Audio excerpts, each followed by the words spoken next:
So inopen na yung mga Christmas lights dito sa may Burj Khalifa, everyone. Nandito kami sa may Burj Khalifa, pero nag-uulan na, kaya kailangan na namin bumalik sa metro. Maglalakad kami ng metro. Ayun. Okay, tara na dito. Yan, medyo na ulan-ulan na.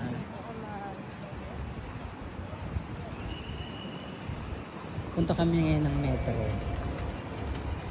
Yan po ang Burj Khalifa. Kaso na ulan. Nagpilit lang kami.